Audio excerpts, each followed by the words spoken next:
When I was a child, my family would travel down western Kentucky where my parents were born. There's a backwoods old town that's often remembered so many times that my memories are worn. Daddy, won't you take me back to Muhlenberg County, down by the Green River where paradise lay? I'm sorry, my son, but too late in asking. Mr. Peabody's coal train has hauled it away. Sometimes we travel right down the Green River to the abandoned old prison down by Adria Hill, where the air smelled like snakes. We shoot with our pistols, but empty pop bottles was all we would kill. And Daddy, won't you take me back to Muhlenberg County, down by the Green River where paradise lay? Oh, I'm sorry, my son, but you're too late in asking. Mr. Peabody's coal train has hauled it away. Then the coal company came with the world's largest shovel, and they tortured the timber and they stripped all the land. Well, they dug for their coal till the land was forsaken, and they wrote it all down as the progress of man. And Daddy, won't you take me back to Muhlenberg County, down by the Green River where paradise lay? I'm sorry, my son, but you're too late in asking. Mr. Peabody's coal train has hauled it away.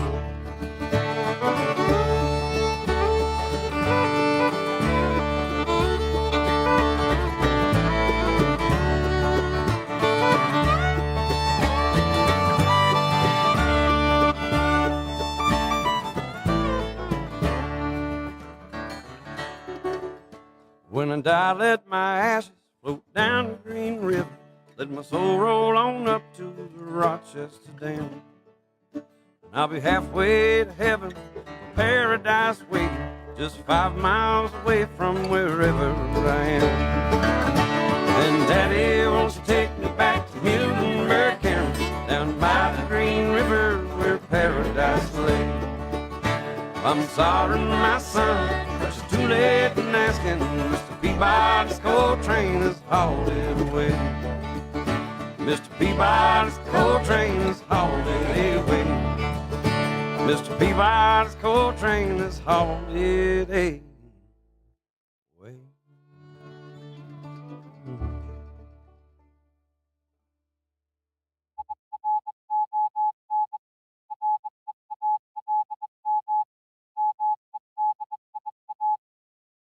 Good morning. I'm here. Wake up. Wake up. Wake up. Wake up! What is dark matter? Okay, we don't know. That's great. That's why it's called dark. It's exactly. Everyone knows all reputable information comes from random people on the internet. Tell me things, internet. The earth is flat. It's like school in your hand. Okay, dark matter is something we do not know what it is. We believe the dark matter is there, but we have never detected it. Well, what I'm afraid of course, is that there is no dark matter out there. There was one? There is no dark matter out there. We need to think really hard.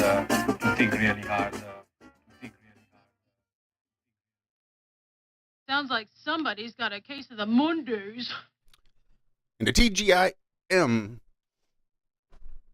because it's Monday. Happy Monday, everybody. Welcome to the IRONWORX, right here on freeworld.fm. Joshua and Zack hanging out with you again this morning. Glad to have Walter back, because we sure missed him. Walter! Good morning. How was Shell's birthday? Were you good? I saw you sneaking in some stuff into the No. I'm never good. No, it was her sister. I was going to say, I thought that was her sister's birthday before It was. we started accusing her of being older than she is. Yeah. Yeah. We had 29 forever. Exactly. But yeah, no, it was a good weekend all around. It was her sister Friday night, or Yeah, Friday morning we went and did the granddaughter's picnic, and then birthday that night. And Saturday we did the grandbaby's birthday. So yeah, it was a fun celebratory weekend, and I had fun. And I appreciated the time away to do it. So thank y'all.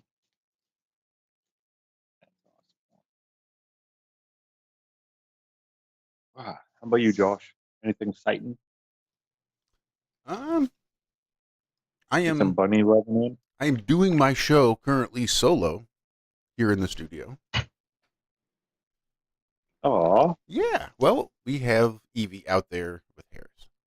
Oh, good. Yeah.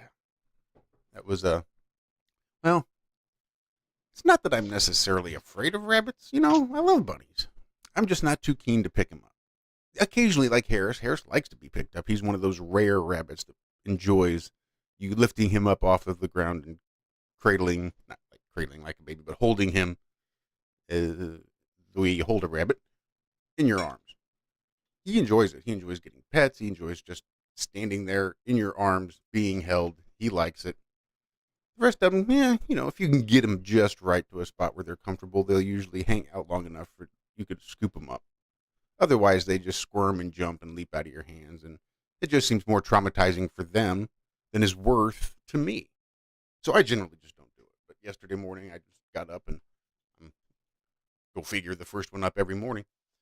But just decided to go ahead and bring Evie out and let her hang out in the kitchen for a little bit yesterday morning, which turned into basically all day because they were doing so well. And then it got to the point where we just didn't even want to split them up. So we left the living room light on and just let them hang out in the kitchen all night long together. So chances are, well, because Dixie's going to be home today, so she'll still be able to keep an eye on them. So they should stay there the rest of the day and probably tomorrow night. And that will be a bonded pair of bunnies, I do believe. Nice. Yeah. Now, is this your first bonded pair that Nope. you've done? I mean, I don't necessarily think that I did it, other than the fact that I just happened to pick her up and bring her into the kitchen at that particular time. I mean, they've been together, they ran. But I suppose that in that specific sequence of events, that I suppose, yes, that's the first time I bonded bunnies. Well done, sir. But Dixie was just proud of me that I actually went in and picked up Evie and brought her out to the kitchen all by myself. And I guess she was just so thrilled that she left Evie out there, and there she remains. They are now Harris and Evie. No longer Awesome. Harris and Evie. They are Harris and Evie.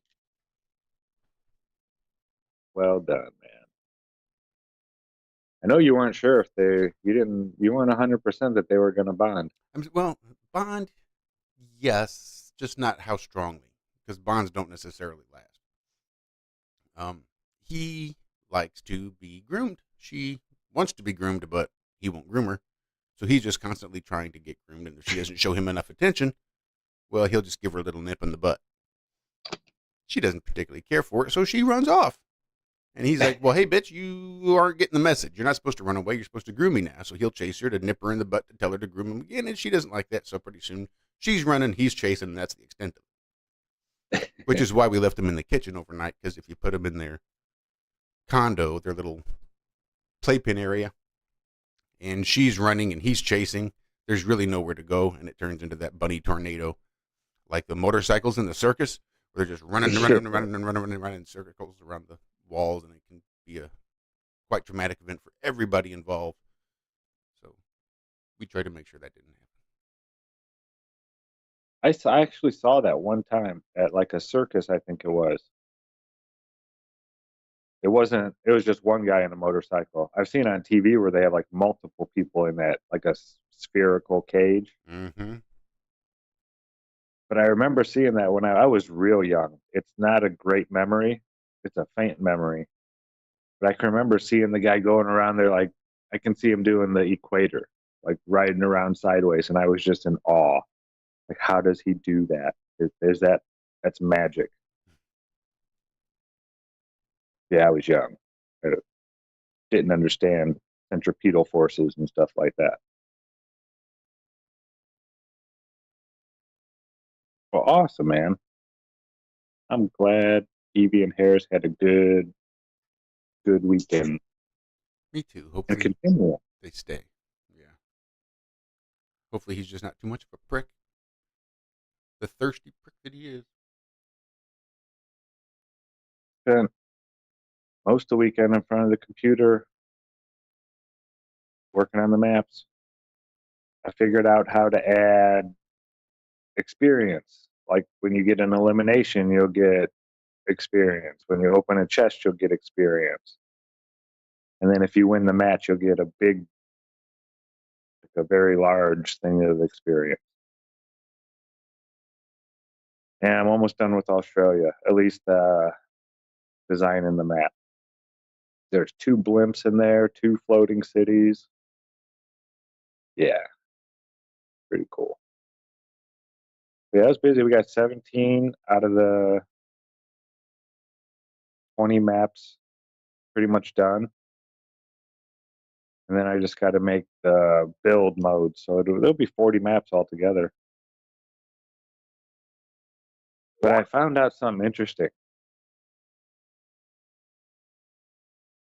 I put, I have North America, South America, Eurasia, and then, there's Africa, Australia. Well, when I was trying to do Africa,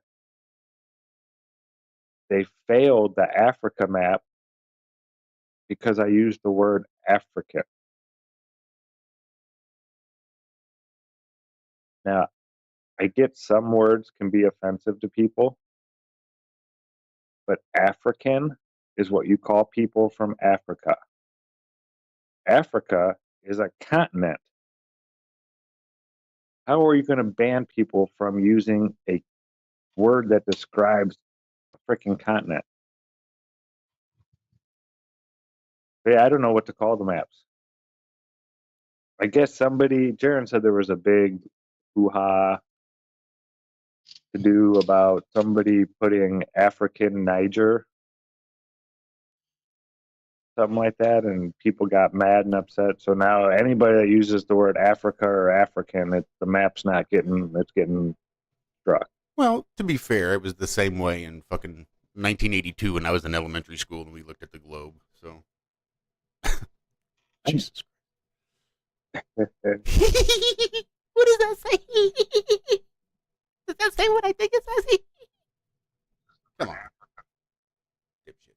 But yeah, I mean, how can they make Africa a bad word? That's the thing I don't get. It's a continent. It's a place. It's not like I was referring to. I mean, Egyptians are Africans. There's Moroccans are Africans. I'm not speaking about a certain race of people at all.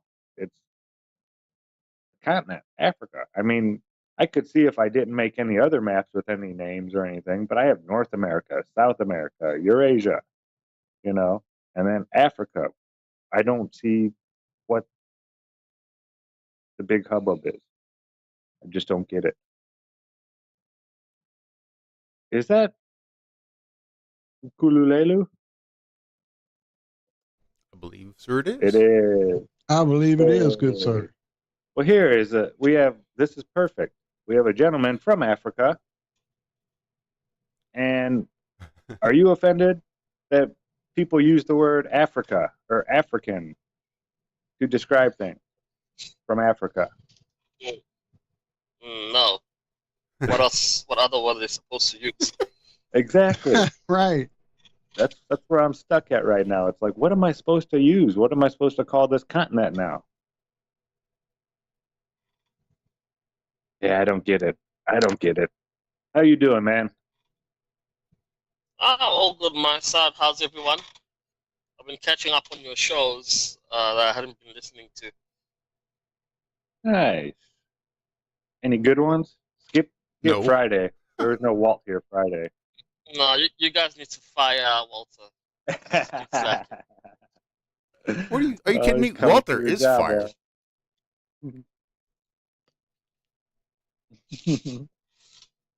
What's new under the sun? What are the latest news?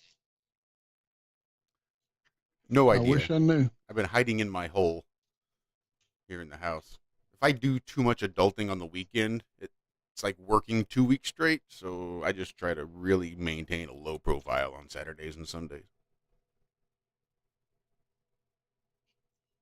And what does the missus think of that? I mean, she's right there next to me. She has the same issues. That's why we get along so well. Match made in heaven.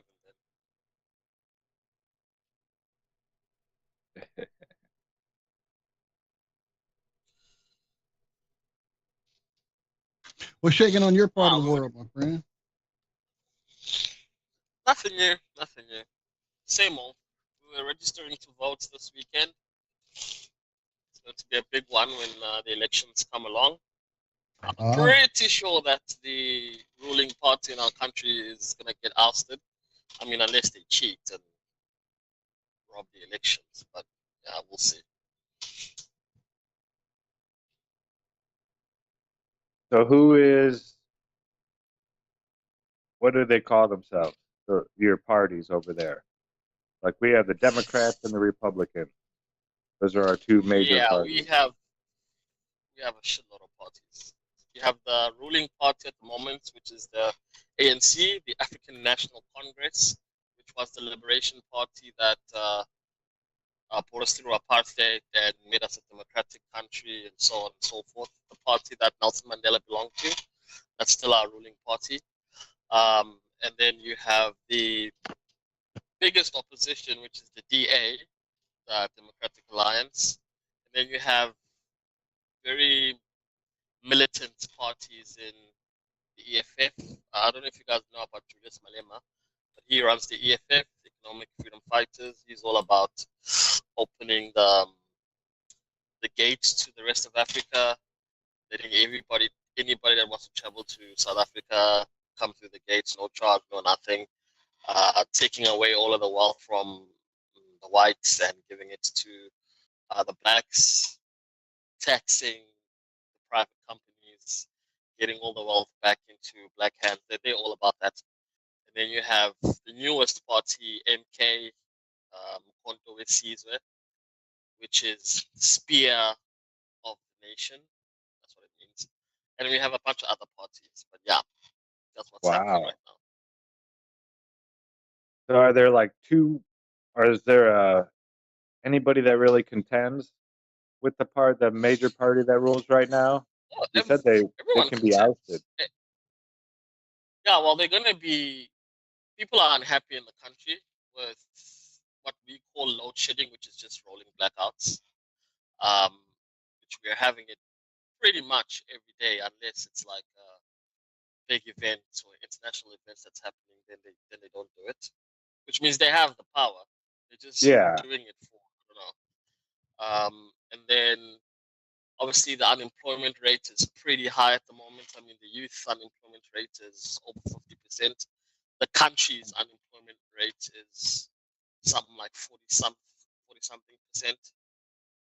Minimum wage is crap. The infrastructure's falling apart. The government hospitals are lacking resources. Teachers are struggling. Classes are overpacked. They've basically ruined the country. They got to run it in 1994. They've been in power since, and they've plundered every state entity. They enriched themselves. We're supposed to have a proper healthcare system where it's free, and besides being overcrowded, I mean it's just not working. They don't have medicine. They don't have equipment. And the same people that are tasked in fixing all of those things, their kids and their grandkids go to private schools. So to me, that's what I don't understand. If you're the minister of education, your kid should go to a government school. If you're the minister of health and whatever, you and your family should go to a public hospital so you can see the problems, so you can see what's working and what isn't. But that doesn't happen. It's all about money and enriching themselves. So everyone's pissed. Well, man, I hope it goes well for you. I hope, is there any particular group you think would be a good, change? Is there anybody that you would throw your hat in to the ring with? look, I'm gonna vote. I'm gonna have to vote for somebody, but there aren't really any good political parties at the moment. I'll just give you a proper summarization of all of this. Basically, the ANC, the ruling party, is basically the black party. The majority of this country is black. They have voted for them because they liberated us from apartheid and the apartheid government. And that's how they've managed to stay in power for so long. And then the DA has a lot of other races. Majority of it is white. And they get to run the Western Cape. So in the United States, you guys have 50 states, right? Yeah. We're a small country. We have what we call provinces, and you can vote. You vote nationally for the whole country, and then you also vote locally for your province. We have 9 provinces, so you can actually vote for 2 different parties. When you vote twice. You can say nationally, I want this party to be the leader, but locally, I want this party to run my my province, my city, whatever. And the DA, which is the white majority party, gets to run the Western Cape because most people have voted for them to run the Western Cape, and it's the best run province in the country. It has its problems too, but all in all, basically they run their province pretty well. People are generally happy with it. So a lot of people want to vote for the DA, even the black ones, but they're a little apprehensive because I mean it's white people, and a lot of the older generation still remember what it was like during apartheid and the racism experience, which they still experience today. We all experience racism, even I do. So they don't really want to vote for the DA based on that, because whenever something happens in the country that is race-based, all the other political parties get involved and they try to earn political points, and the DA generally tends to stay away from it. They don't want to, because what happens is usually it's like some white person was stupid and it came across as racist or was racist, and then everybody's in awe, and then everybody wants to fight, and all the political parties want to get involved. And then the DA is like, there's 2 sides to every story. I don't want to get involved. They don't want to piss off the voters that do vote for them, which is the majority white people in this country. But they also need the black votes if they ever want to run this country. So, bit of a balancing act for them. And when is the election going to take place? It is happening this year, later on this year. Yeah, I think ours start in November, where we have our presidential election. Yeah, some like October or something. Yeah, later on this year it's happening. There's a lot of people say we'll never see them. And this time last year, I would have said it's crazy talk. This year, I tend to give them a bit more credence. There's a higher probability now than there was this time last year that we will not see free and fair elections for a while. You know, Texas was its own country. We're all our own country. We are a conglomerate of 50 countries. We call them states, but they're really countries. We're like the European Union in that way. We're a conglomerate of 50 little countries, and we came together and said, you know what, we need some overarching government to come in and oversee all of our little countries, a little union of countries, like a European Union. This was just the Union, and this is where the Union Army came from, fighting the South, because we were just a union of 50 different countries, and we needed somebody to come in and basically nationalize all the currencies, because it's hard to do shopping over state lines when you have 50 separate currencies you've got to try to keep track of. So they came in and sort of monopolized the currency and unified it and created one currency for all, $1 to rule them all, $1 to bind them.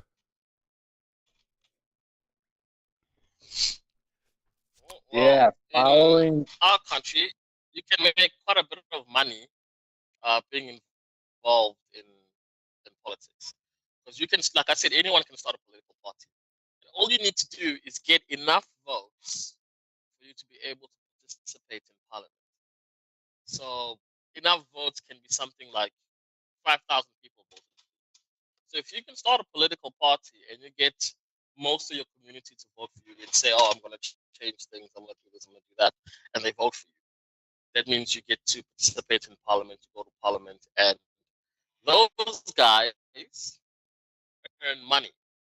So just being a member of parliament, you get 50,000 rands, which is roughly $2,600 just for people voting for you.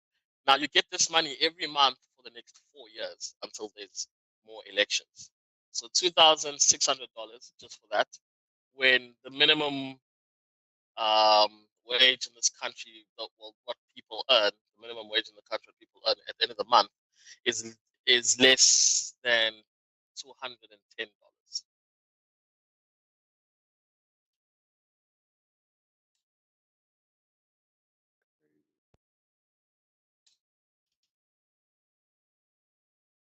So maybe I should go start a political party,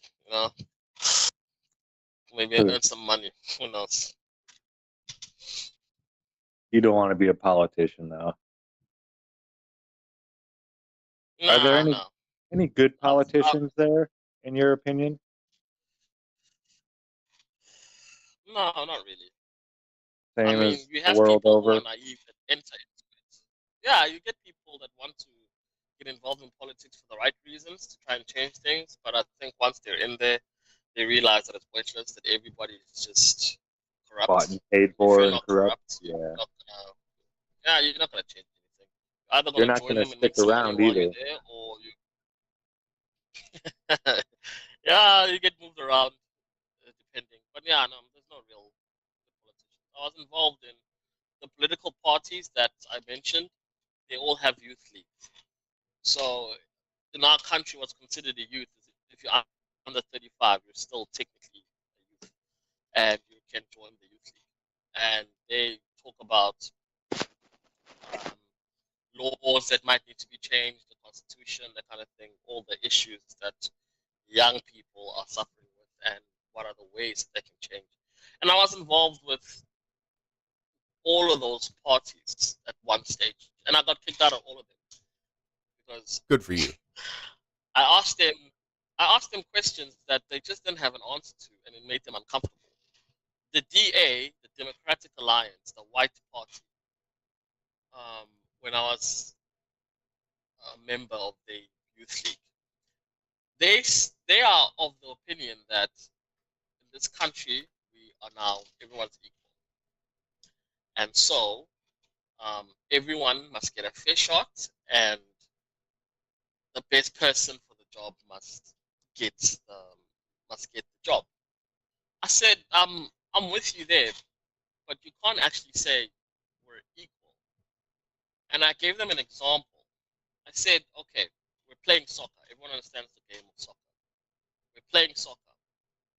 The one side is the white side, and it's pre-apartheid.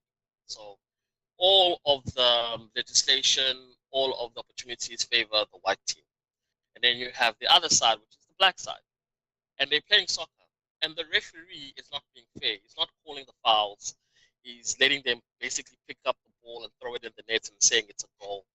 And come halftime, the white team is up 10-0. And then after halftime, it's after apartheid.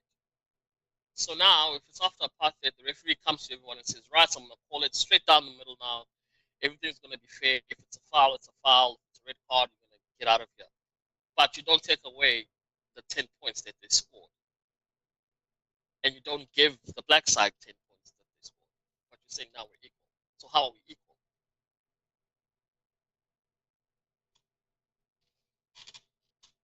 Maybe you guys will have the answer.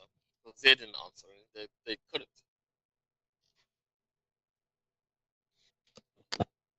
Anyway, after all the questions that I was asking, they asked me to resign. I said, no problem, I resigned. Wow. I joined the African National Congress, the ruling party, the Black Party, and I joined their youth league. and they're all about affirmative action and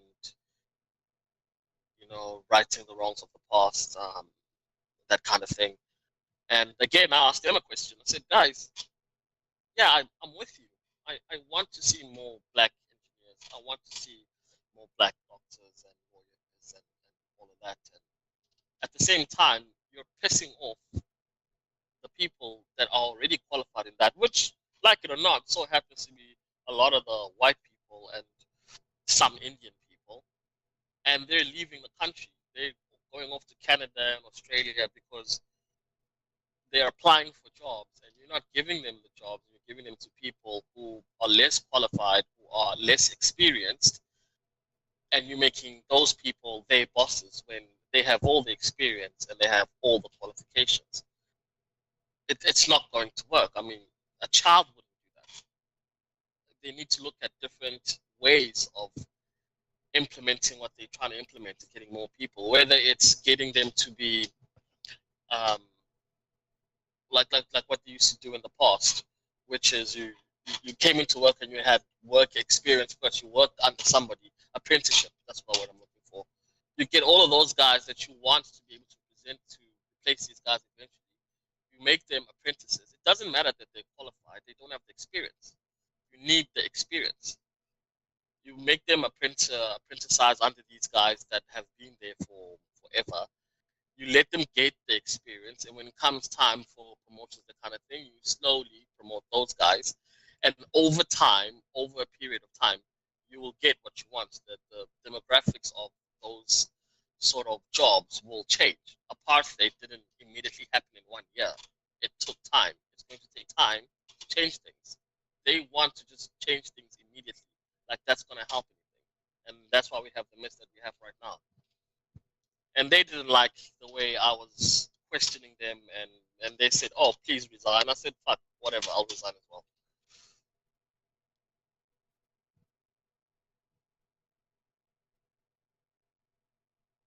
So pretty much like in this country, it's all a show and you really can't affect good change to the system. Is that essentially what I'm hearing? Pretty much, man. It's all about money. It's all about money. Yeah. Yep. Dollar bill, y'all. Well, I've If I was been poor, so. I would honestly consider joining.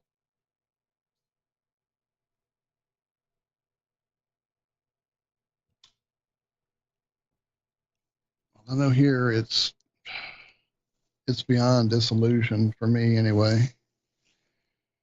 I don't even try to play the game any longer. I just live my world, my life, and keep it at bay. But apparently things are afoot this year that I'm not aware of, so I better start paying attention again. Yeah, we'll see what happens.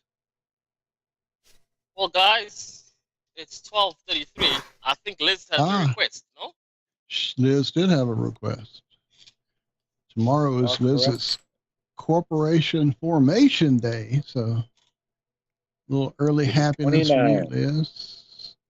29 Right? years young.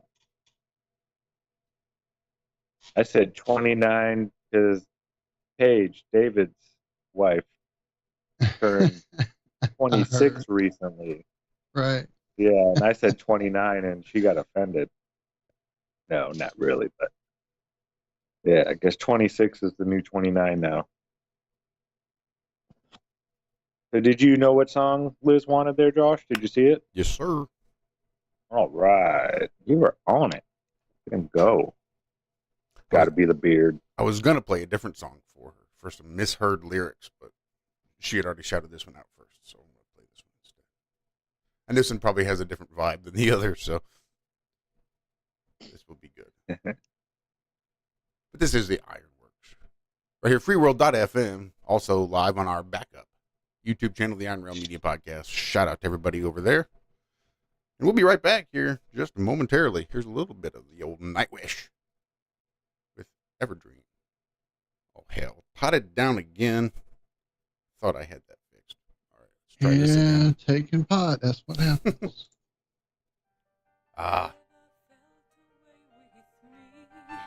Just one step, all I need.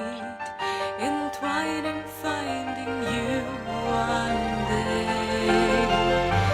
Ever felt a way without me? My love would lie so deep. Ever dream of me?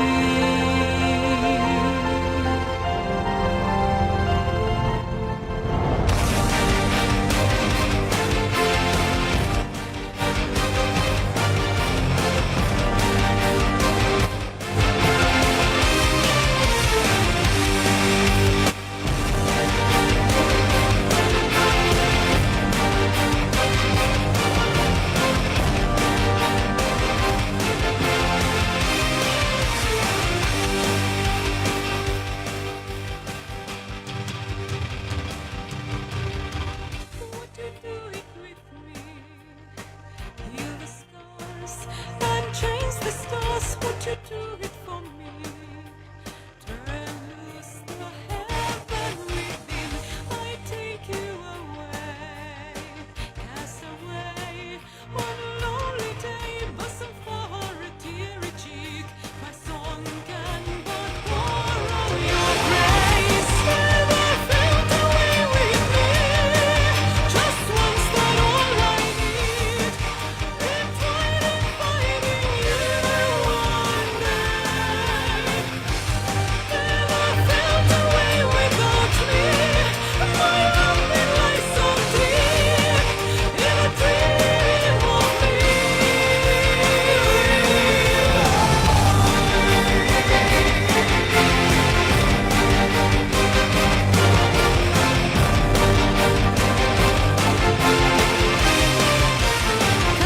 Come out wherever you are. So lost in your sea, giving for my touch, for my taste, for my lost. Never felt away with me. Just once that all I need. Entwined in finding you one day. Never felt away without me. My love will lie so deep. In a dream of me. Beauty cascaded on me. In this white night fantasy.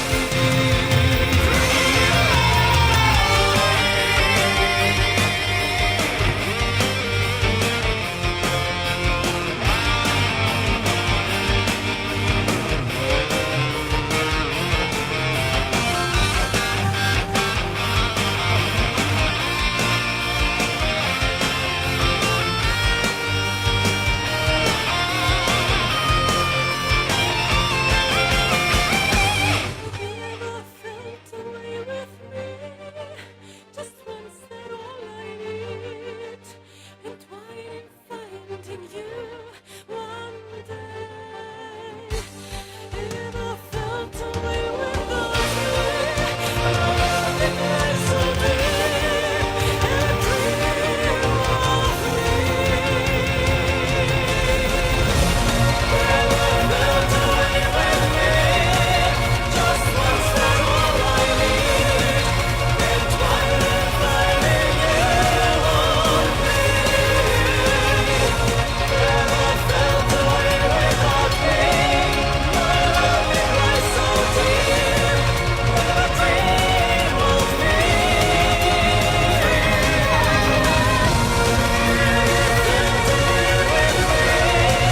Just once that all I need. Entwined in finding you one day. Never felt away without me. My love will lie so deep. In a dream of me.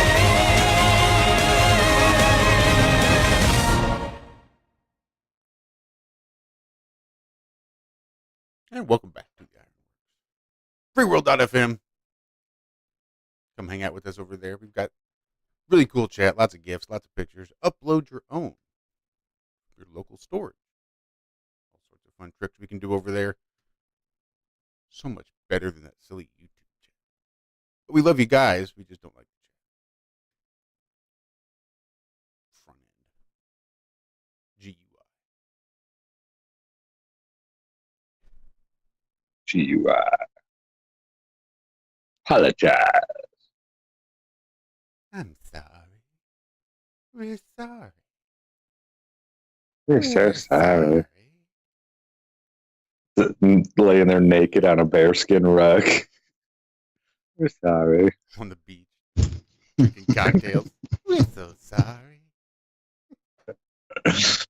So I found this one. This one's from The Guardian. And, I mean, we've been screaming this for 8 years now. And this isn't the first paper I've seen about it, but I've seen more and more of these recently. People are like, now, isn't science supposed to, like, you know, be truthful? Like, science is science, whether you like it or not. Isn't that Neil deGrasse's big thing? Science is science, whether you like it or not. The facts don't change because of your opinion and blah, blah, blah, blah, blah. Well, this paper says the situation has become appalling.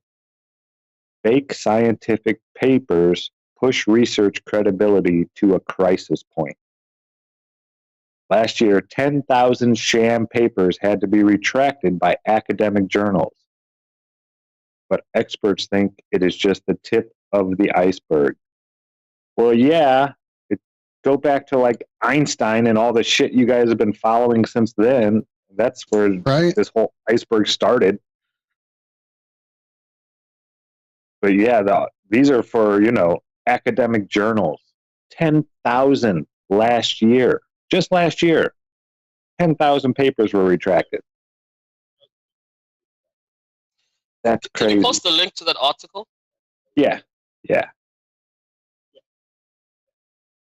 But it's about time somebody's mentioning this stuff. Because it's been out of hand for a long time. And it's not like people haven't been bringing up questions. Like, hey, why is, you know, Maxwell's first equation and Maxwell's fourth equation contradicting each other? That was written in like 1910. And the paper's never been addressed. So yeah, there's a lot of these questions that intelligent people have had for a long time now that just never get answered because there's no money in finding the answer to those questions, right? There's nobody paying you to find those. You have to, scientists nowadays are given the test results that they are wanted to find. Okay, these are the answers we want to get. Now you need to figure out an equation to write it out so we can tell people that it works this way. And don't worry, we can put in fine print, you know, they only used when blah, blah, blah, blah, blah. You know, they can make up all kinds of stuff in the fine print we want to get. But as long as we can go up there and give a headline that says this does this, don't worry about all the other stuff. We'll take care of that. But we just need the headline to say this does this. And here's some money. Get it done. Hey, Zach. Yeah. My mentor's been working on Maxwell's equations. He's just getting ready to publish now. It took him over 30-something years. And he would always say, like, Maxwell's equations are not, not sound. You know, what they should be. They're not valid, right? So he reworked the whole thing, and he describes, he even redid the periodic table in this newer condensed form and shows the mechanics of chemistry through mathematics, much better than, Maxwell did. And I've been looking at these things for years. You know, I've known him for years. He was an MIT professor, worked on the Apollo missions at NASA and all this other crap, and even worked here at BellWorks or Bell Labs when it was then. But he was going on about science. The stuff that this guy tells me, the stories that he tells me, and you hear it from that layer, from the engineering aspect. It's the same as like when I hear stuff about hacking or people talk about things with your phone, and I know what's capable only from having technology background in telecom, working for Verizon and stuff, and seeing, not just the limitations, but, that people don't have a working concept of the whole thing. Just like, I don't necessarily do. I understand the background and the math to it, but there's a lot of stuff that's put out there, like you said, that's just the prevailing, controlling sciences, the stuff that they want us to know. Yeah. Yeah, it's crazy, man. It shouldn't be that way. You know, I mean, there's so many other fields where people know that things are a sham, you know, like it's opinion based, but science is supposed to be purely fact based. You know, this is the new religion is science, right? It's supposed to be something you can trust and it's always right. You just nailed it right there. I'll tell you, because I was going to say that, but you just nailed it. Okay, it's the new religion to match the new gods, and because man wants to put himself above God, right? They have to control it. The only way you can control it is what? By naming everything and making a synthetic version of what nature already does. So we have life, which is a meta of the spirit world or heaven, and they're now making a meta that's a sublayer to this place. You know what's funny? You know, old analog POTS lines, plain old telephone service, okay? All of us as kids, we all did the Dixie Cup game, right? Or the tin cans with the string pulled between it. And, and you pull it and you can talk. Now that makes physical sense because we already know what a guitar string sounds like. We already know that there's a vibration, but it's happening on a physical layer. We can see it and all that other stuff, okay? Light, this fiber optic stuff, even though I know the concept behind it and the technology of the ones and zeros, it makes no sense to me at all. You can call it science, you can call it wave division form, you know, muxing and all this other stuff with timing and stuff. But the fact that you can pack ones and zeros across the same light fiber concurrently with everybody else, and that light doesn't collide with each other, and there's a million of these things going on, billions of these transactions going on concurrently on the same piece of fiber, most of which, all right, fuck satellites, fuck the, you know, all this other stuff, is going under the ocean on a thick cable called DWDM. It's a big, thick cable that has a dark fiber that can be broken out into all these different spectrums of light on top of it. Like, that makes no sense. So, like you said, new religion, yeah, new magic. Mm-hmm. At least they were kind enough to call it magic back in the Babylonian days. Now they just fucking outright lie to us. Go ahead. I'm sorry. Who was that? No, I'm just reading the article. It's very layered here. It is the harm done by the publishing poor of fabricated research is demonstrated by the anti-parasite drug ivermectin. Early laboratory studies indicated it could be used to treat COVID-19, and it was hailed as a miracle drug. However, it was later found these studies showed clear evidence of fraud, and medical authorities have refused to back it as a treatment for COVID. Wait, who's that? Right. Who's that on the channel? Unkulaveko. Where's he from? South Africa. South Africa. Does he even speak English? I Where don't are you from? Americans don't sound like that. We don't speak proper English. Don't come on here acting all highfalutin and proper. Speaking proper English. Jonathan, nice tiles, man. I'm just teasing. So this whole article is being used for Mm-hmm. pooing some of the things that might work. Yeah. And I've read all of it.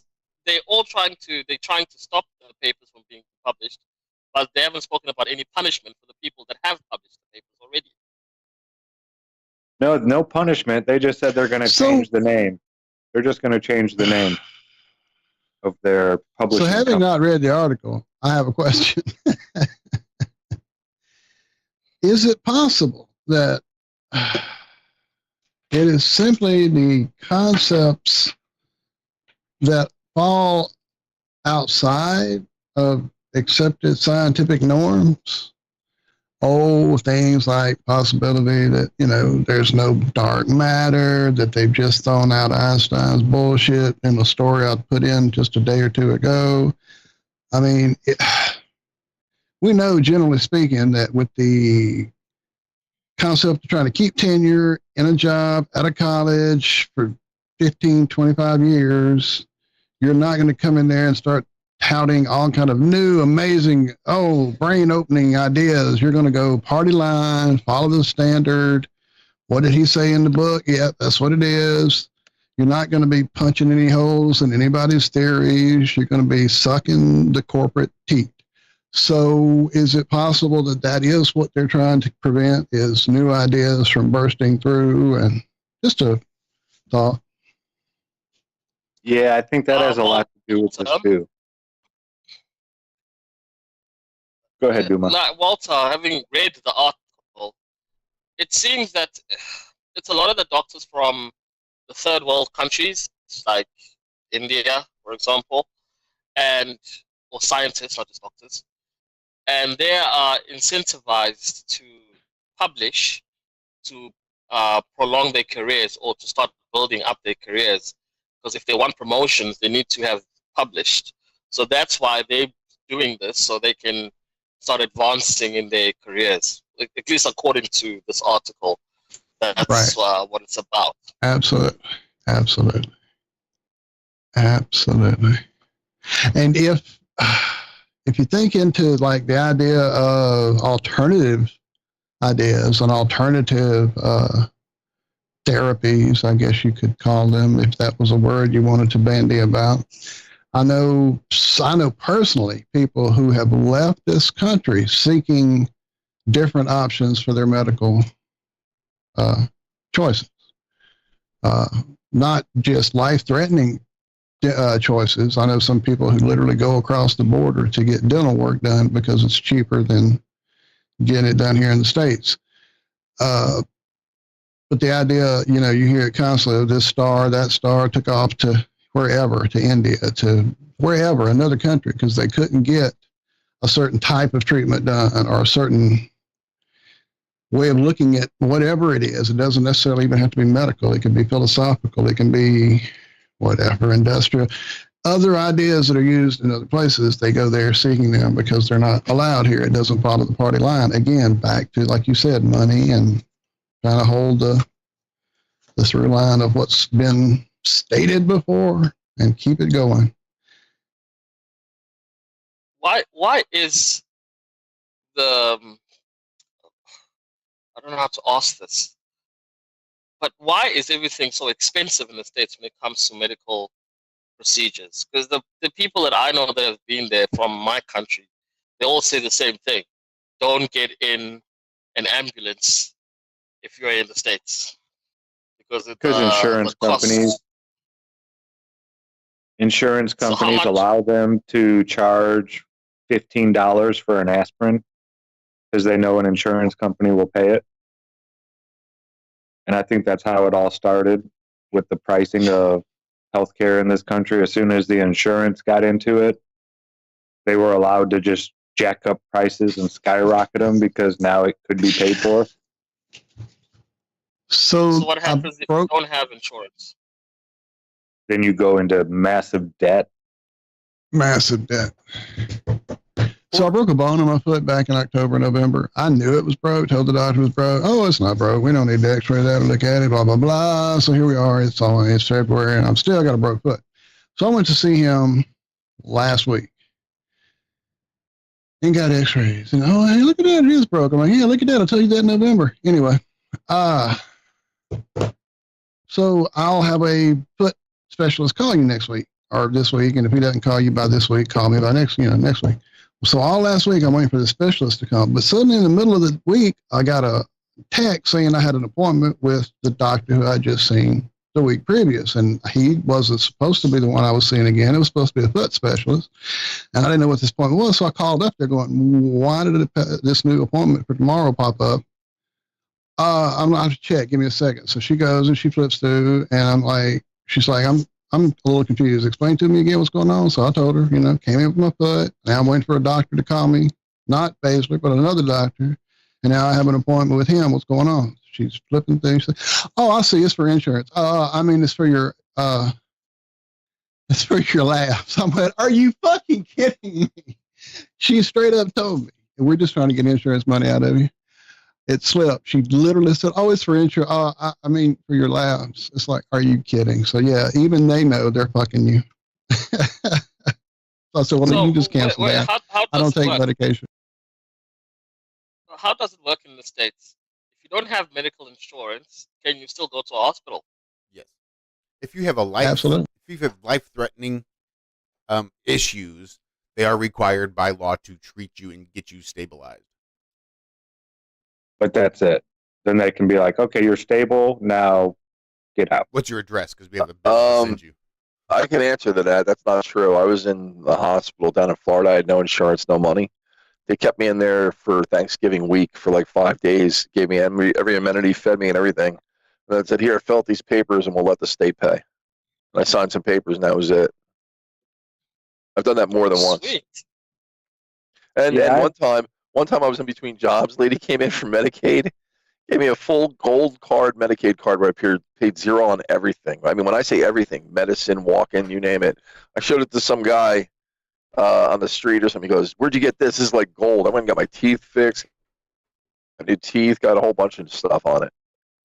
So like I didn't feel bad at all because I paid taxes for how many years when I worked, corporate and all that. And here all these people are coming over here and getting free shit.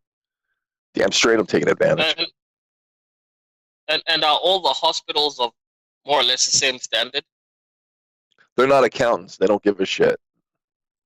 They're just there to do their job, make money, right? It's got to come from somewhere. They don't sit there and collect out of your pocket. I mean, it might change state from state. Quality of care. Yeah, that's quality of care varies greatly, not just from institution to not building to building, but literally from doctor to doctor. The guy I saw prior to the gentleman I'm with now, who was my old assigned insurance guy, et cetera, whatever, he's the guy that was on my card, so I had to see him. I saw him twice, and both times, while discussing a diagnosis with me, he was Googling shit on his fucking phone. It's like, dude, you don't know enough to even give me answers without looking at your phone? Good Lord, I'm not coming back. And I didn't until just recently with a broken foot with a different doctor. So yeah, the quality of care is strictly dependent on the person and what they're willing to do for you. That old thing of having the family doctor who's taking care of mom and grandma and great grandma, that's not even a thing anymore. I grew up with that. We had Dr. Wade, had treated my whole family, knew the whole history of my mom, my family, everything. But yeah, that's not even a thing anymore. What it is now is these urgent cares, of which we have 3 now in this little dinky town. You know how big of a town I'm talking about, Zack. Do we need 3 urgent cares on top of a hospital emergency room in the size of this town? No. But they're popping up in every empty building in the area. Yo, and can I add just one recently thing? got built. What you said about the Google thing's true. When I went in there, because I know a lot about medical, including medical terms and all this. And when I started talking in their language, I had one lady. She was like a director or something. She was coming around doing her rounds or the whatever. And I started telling her in clinical terms what I was dealing with. She's like, oh, she goes, how do you know these terms? I was like, what do you mean? All right. She's like, well, are you a doctor? And I'm like, no, but that's what it is. She goes, I know. I'm looking at your chart, but. And she was like congratulating me and shit like that. Like she goes, well, I can see like everything's fine. Like, everything you said is exactly, what I'm reading on this chart. So she goes, keep up the good work. I'm doing like, and these doctors and nurses are standing around like, who the fuck's this guy? But, it let me, sadly in our hospital system nowadays, I don't know how it is in other countries, but you have to be your own advocate. Because if you're not, you'll wind up like Rob Skiba. There you go. Yeah. That's what happened to him. I mean, honestly, if he could have walked out of there, he would have. And it's crazy, Duma. Doctors will do surgeries that don't need to be done because the insurance has already paid for it. My mom went in. She was having a stent put in. And that's where they go into your veins, and then they put in this little thing so blood can flow through that part of your body easier. And something happened to where the stent wasn't the right size, or they didn't have, the right parts, we'll say. But the doctor went ahead anyway, so he could go inside to just take a look around. He put my mom, who is in her 60s, under. She went, she took those crazy drugs, the anesthetics, that are dangerous alone themselves. Just because the insurance has already paid for it, even though they're not going to be able to do the actual surgery and put the part in there, he was going to go in there and just look around because insurance already paid for it, and he didn't want to waste that. I almost lost it, dude. The only reason I didn't, because I didn't want to scare my mom right before her surgery. I didn't want to put that on her brain. But I had to leave the room. I wanted to choke that doctor. Oh, well, the insurance paid for it, so we're gonna just mess around and go in with your mom, and put her under anesthesia which is dangerous when you start getting up there in age. Just because I don't care if insurance paid for it. Oh, well, you don't get that money, Doc. Make sure you have your parts next time. Oh, I was mad. But yeah, it's all about money over here for the most part. If insurance will pay for it, they'll give you every test in the book, even if you don't need the test, because insurance covered it. Okay. On that note, Josh, it is on the hour. Break time. It is. What we feel like. I knew I had one. Just if I can find it. Did I send you that song? Are you asking if you did? Yeah, I'm asking, did I send you a song like yesterday, day before? If I didn't, it's only my fault because I heard the song. I was like, oh, we got to hear that on the show. I don't think so. I didn't. My bad. Yeah, I'm looking. I did not. Well, you do yours, and I'll have it for the last break. Alrighty. See if I can dig it up. Where I put it. Dig it up. Say, if you got yours handy, I could probably do that one faster at this point. Guess what 90s movie they're remaking? Me? Are you talking to me? I'm sorry. Whoever. Don't tell mom the babysitter is dead. Well, and it's going to be rated What R. happened? There's a new They're one remaking no. Don't Tell Mom the Babysitter's Dead. Why would Exactly. Why? Because there's no original thought in Hollywood anymore. Are you waiting on me, Josh? I'm sorry. It's called The Black Angels is the name of it. Young Man Dead is the song. Why do they keep remaking perfect movies that are perfect? I know. Go remake the crappy ones that weren't hits at the box office and everybody remembers. Like, you see that one that flopped with Jake Gyllenhaal? They redid Roadhouse, and it looks or sounds nothing like it. It's not going to get movie time. And I'm thinking to myself, how could you do that? Why don't you remake Dirty Dancing, too, and just, like, bury Patrick Swayze forever? Like, they redid Red Dawn. They did every movie that he's been in. They redid Point Blank or Point Break. It's disgusting. Right. Next they don't like Ghost. And then after that, it'll be Donnie Darko. They hate Patrick Swayze for some reason. What was this? They'll do Ghost and bring Whoopi back. Repeat that, Walter. The Black Angel, what? Oh, I'm sorry, Walter. Walter. He may have I don't hear Walt. Yeah, Saying me again? Yeah, the cat hit it after I did it. Young Men Dead. I'm sorry. I was trying. As soon as I clicked it, she landed on the space bar. Blame that stupid cat. Go ahead. Mm-hmm. All cats are stupid. Go ahead. Blame the cat. I don't want you to think I'm singling out your stupid cat. All you cat lovers out there are equally, well.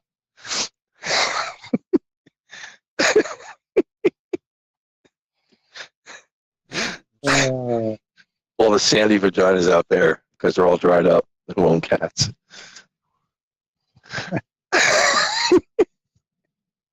Thank you, everybody. You'll see us on our backup channel here. Oh, come on. That doesn't warrant a strike. Come on. You know what? And I keep thinking about it. I clearly set every show we have for entertainment.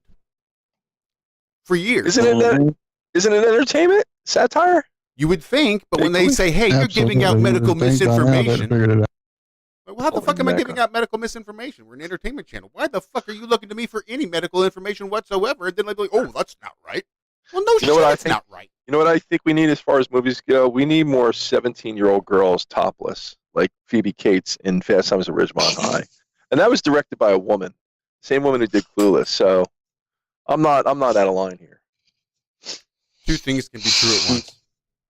Huh? The two things. I'm going to be politically correct and say we need more 18-year-olds. Oh, shut up. Shut up with that. Don't you even know the laws around the world? 18 is a fictional number. 16 is the legal age in 37 states in the U.S. Go to ageofconsent.net. It's the legal age here too. 16 is the legal age here too. But for a let's be work safe, permit. 18. No, she was 18 in the movie. Actually, she was 18 when she worked that movie, but she's playing a 17-year-old.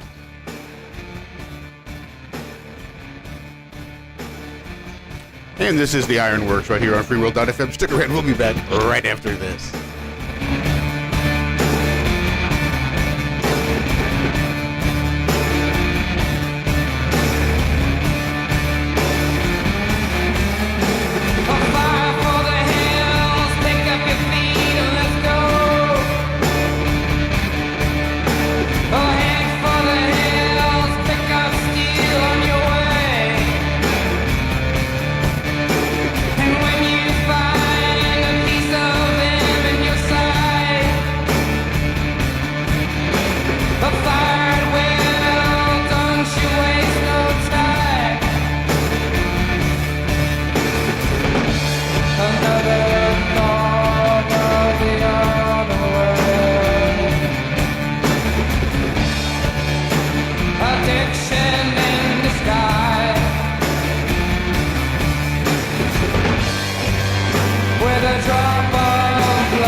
Run for the hills, pick up your feet and let's go.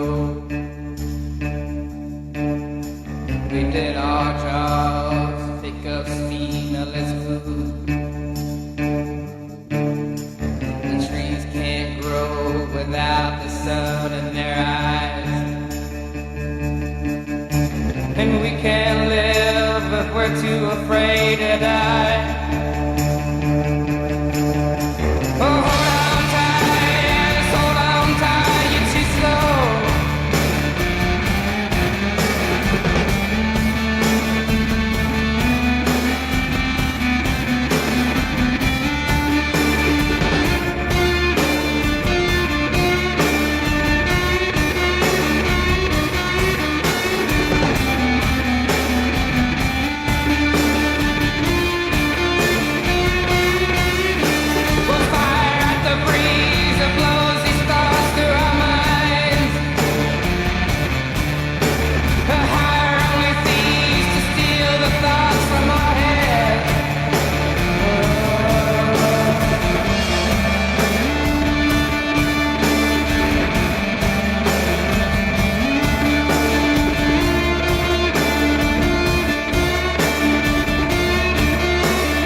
I have a permit. This just says I can do what I want. It's never too early to learn that the government is a greedy piglet that suckles on a taxpayer's teat until they have sore, chapped nipples. Let me ask you something. When you come in on Monday and you're not feeling real well, does anyone ever say to you, sounds like someone has a case of the Mondays? No. No, man. Shit, no, man. I believe you get your ass kicked saying something like that, man. Good morning. I'm here. Wake up. Wake up. Wake up. Wake up! What is dark matter? Okay, we don't know. That's great. That's why it's called dark. It's exactly. Everyone knows all reputable information comes from random people on the internet. Tommy thinks, internet, the earth is flat. It's like school in your hand. Okay, dark matter is something we do not know what it is. We believe the dark matter is there, but we have never detected it. Well, what I'm afraid of course, is that there is no dark matter out there. There was one? There is no dark matter out there. We need to think really hard. And welcome back to the IRONWORX. Freeworld.fm and the YouTubes. We are joined by our good friends Ukuleleku Duma and Jonathan from Jersey. So I found one. This is fizz.org. I just want to read the headline. We don't even have to go into the story because the headline is what I thought was so dumb. PHYS or FIZZ? FIZZ. So, weevils found in Philippine rainforest. Almost like discovering a dodo bird. No. No, because a dodo bird, I mean, do we even have skeletal remains of a dodo bird?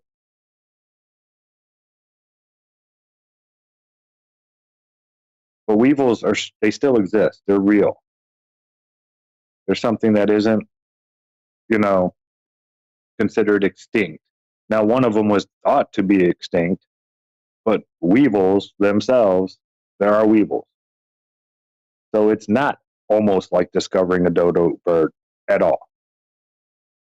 Because according to us, there are no dodo birds left at all. They're gone. However, Zach, in the Oxford University Museum of Natural History, we do have the only surviving remains of dodo soft tissue that exists anywhere in the world. So, just saying, if it's there in a museum, it's got to be real and science. Right.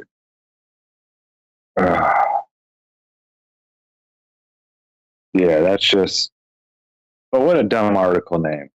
Almost like discovering that, no, it's not. Weevils exist. They're all over the place. They're everywhere.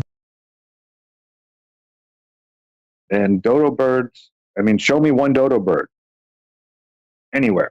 Just because these things were never discovered here before, which still doesn't mean they haven't been there the whole time. Just means people haven't found them yet. Is not like finding an animal that we can't find anywhere on Earth today. Sorry, you can't make that comparison. But yeah, that's all that article I wanted. Just Zach, have you seen the flat Earth map? Clearly, there was a dodo bird. Don't start.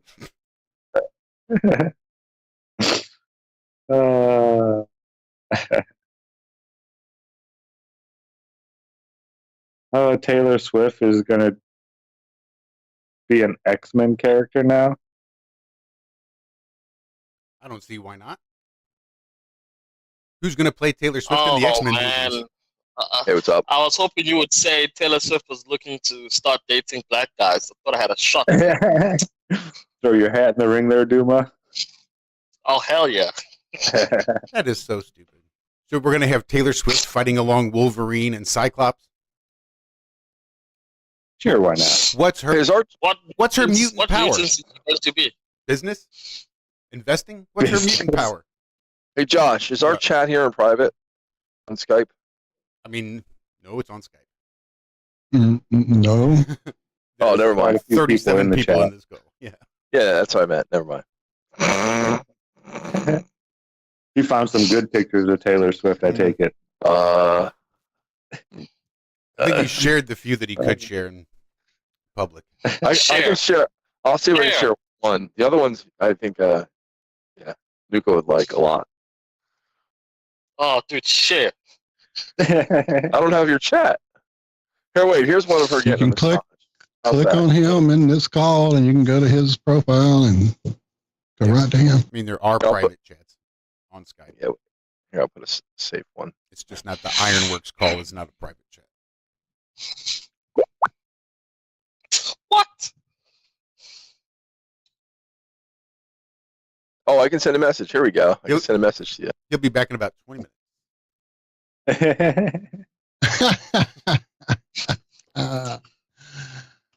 She's very talented, clearly.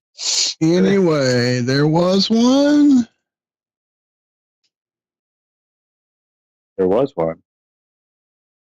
There was one. Oh, Kermit. So,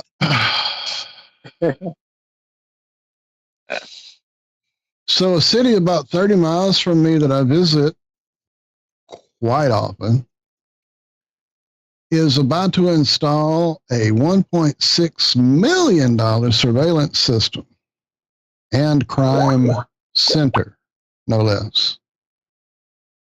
Now, these are the first three things on this story. We'll have eyes on the eyes. I don't know what that means. Discouraging people from committing crime, trying to stay one step ahead of those trends. These are the words of the chief of police there in New Iberia, who is behind this whole implementation of this citywide camera system. 24/7, never goes off. They've also installed in their new crime center a wall of monitors that will show every camera at the same time, all the time. Cameras will be turned on one by one as they are installed.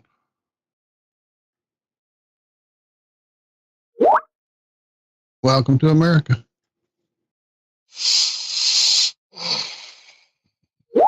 Now, this is a small city. This is a small city. It's not even, let me go see.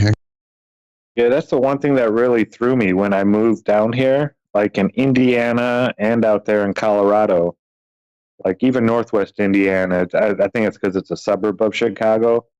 But we had cameras at like every stoplight, everywhere. They were just all over the place.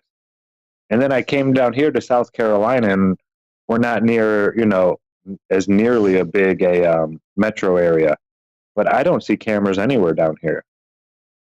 It's weird. Yeah, there's some places in the country that have already started the whole surveillance thing, and it's ramped up, and it's been around for a long time. And other places still haven't quite even started it yet. It's weird. 2021 population of 27,000. 28,000 people is the size of the town I am speaking about. So, yeah, it is now trickled down to that level of outreach, I guess, for the New World Order.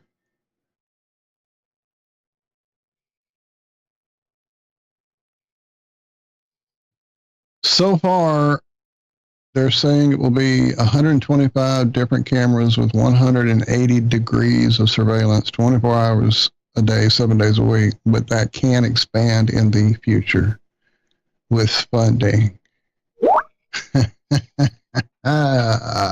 So here's a good one.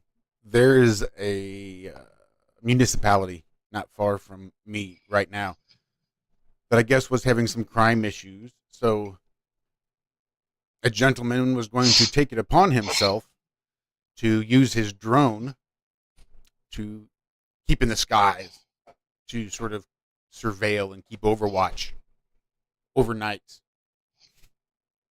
and got a lot of pushback. So he said, you know what? It's not worth the hassle.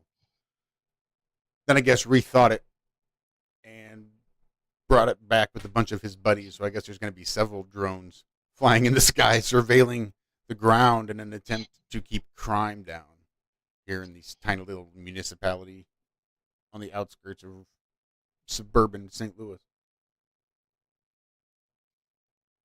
I just thought it was strange. I think that's going to be the way of the future.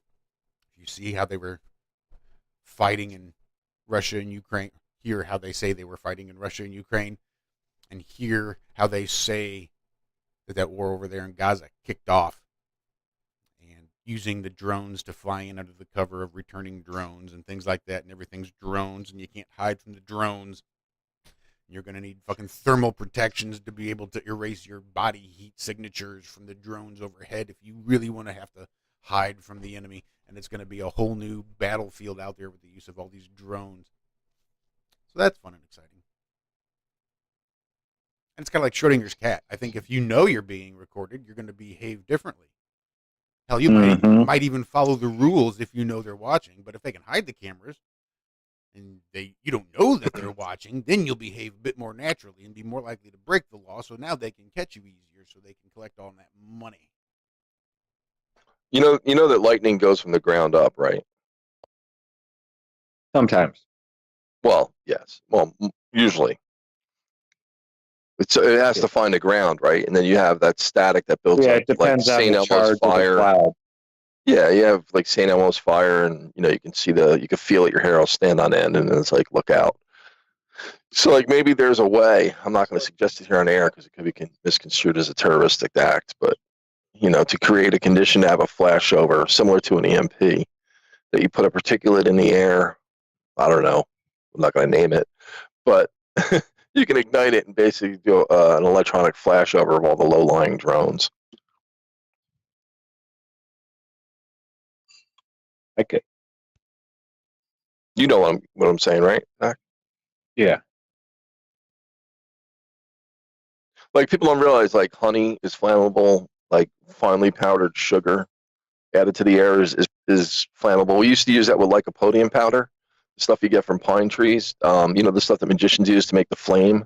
We used to use it at medieval times, but it's really expensive, so we would cut it with baking powder, and not baking powder, sugar, fine powdered sugar. Like you use confectionery sugar. Any fine powder will do. This is what makes granaries and silos so dangerous. Granaries. Yeah, sawdust, things like that. And if you compress it, it has a whole... Chemistry is so important. This is why they don't teach it in school anymore, because you could be a terrorist overnight. Maybe I should open up a 101 school for chemistry, just for chemistry purposes. There was Commentary. Yeah. The unabridged version, the original version. This is why they used to have this shit at Radio Shack, right? We had chemical kits and things you could play with. You can make toys all day. Let's just call them toys. You can make toys all day with the electronics they had there. Oh, we were watching old 1950s, how to do a crystal, how to make your own crystal. I had one of those, crystal radio, yep. And he's like, yeah, you just go down to the pharmacy and get, some of this alum and some of this and that. And he's naming some of these chemicals. I go and look them up, and half of them are, you have to have a license to get them now. Oh, really? Before, you could just go down to your local pharmacy and buy however much you pretty much wanted of all this different stuff. Well, you had to be at a certain age if you were into rockets, model rockets. After a Class C engine, I think you had to be 18 or older and sign a thing, because they didn't want people making their own surface-to-air missiles, I guess. What would I know? Sri Lanka. Isn't Sri Lanka the island right off formerly Sri Lanka? That's where they have the big contest for who could put up the highest rocket or fireworks. So they're going through the internet, or their government is censoring their social media. Oh, okay. And they are freaking out about it.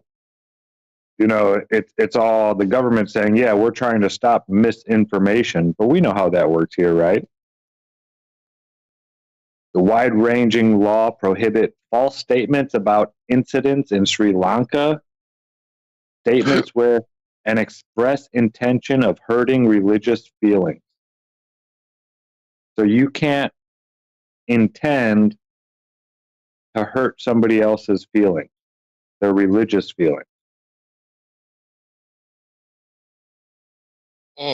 Wow. That's yeah. That's awesome. Fuck yeah. I think we should put that law on lots of books. You know how fucking hard it is to prove intent on anything? You can't intend to hurt their religious feelings. Okay, I didn't intend to hurt their religious feelings. Yeah, I just said how I felt. Case closed. I didn't know it was going to hurt them. Well, hold on. Even if you want to hurt their feelings, what's the problem? Exactly.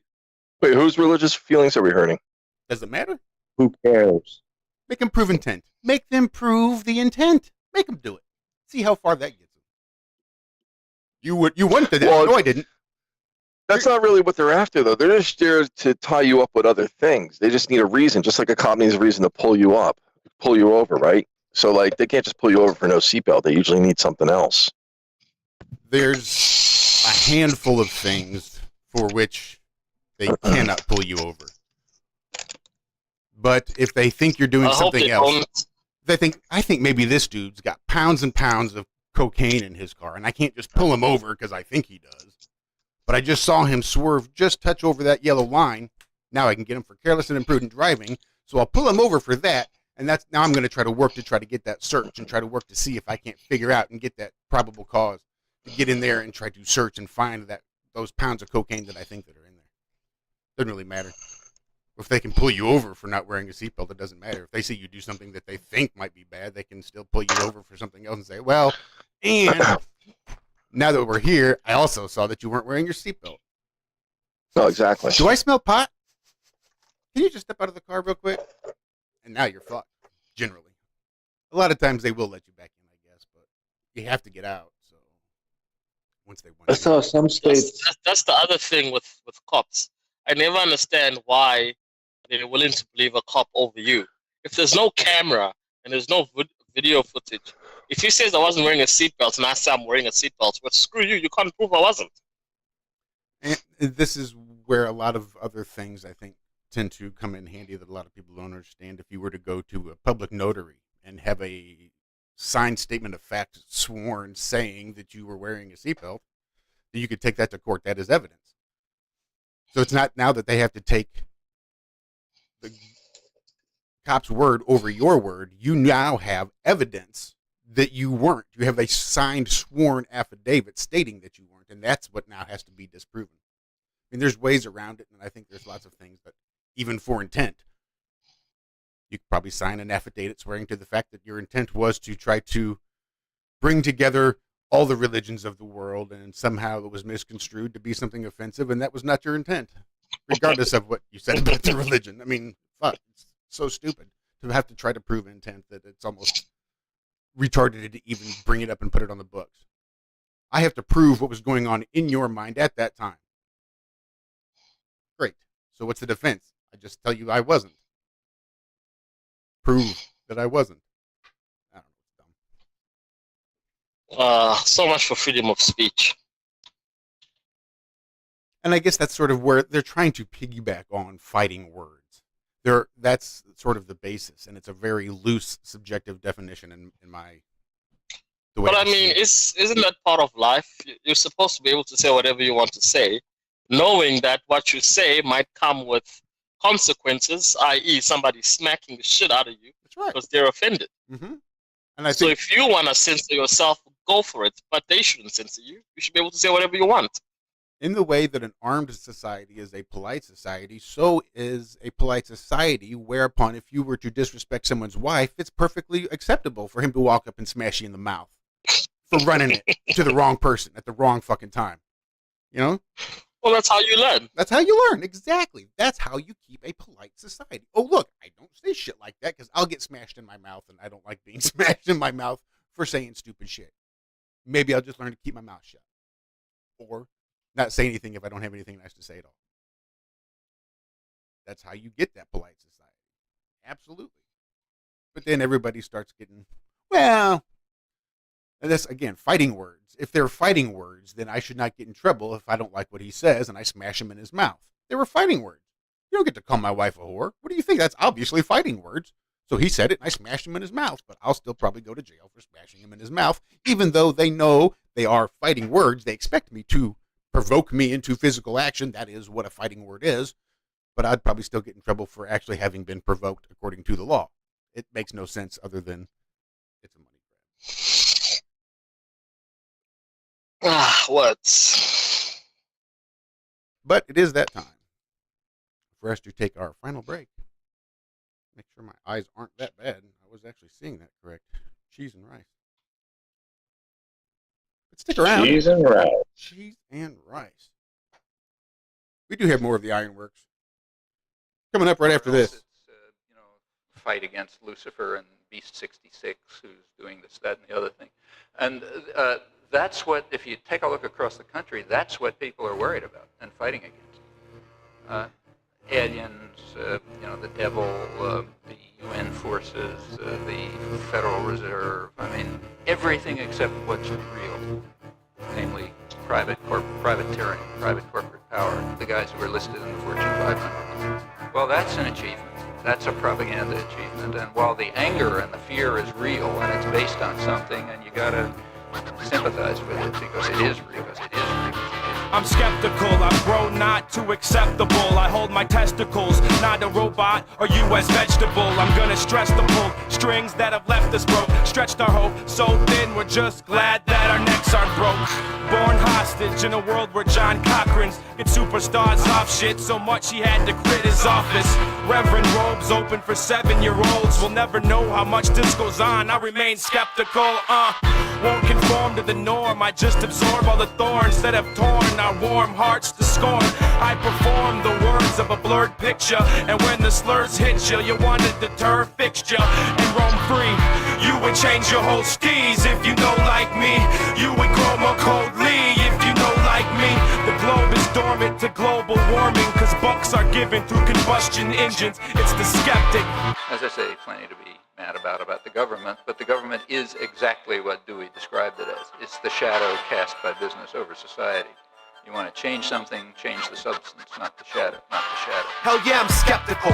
Look around, you tell me who's credible. Who's out to fool the public just to move profit decimals? Who's dumping chemicals in lakes, rivers, oil slicking up the ocean, burning whatever with no regard of what it might set in motion? Who's using radioactive ammunition? Half-life of 30,000 years, contaminating the planet by their own admission? Who sells weapons to future enemies and profits from conflict? Always the first to start the war machine and last to stop it. Who's behind the soft money that buys office? Who's the guy in a black suit and blue tie that spews lies too often to keep counter? Who's the doubter? Who's the turn a deaf ear to the jam and let the bells rock? For the pure pleasure of seeing the energy produced when 100 heads nod. Hell yeah, I'm skeptical. How can you not be? When every time the truth comes out, the first thing everyone says is not me. Who's the hypocrite? When decisions get reduced, the profit maximizing. How insignificant we are when they've made complacency so appetizing. I have no choice.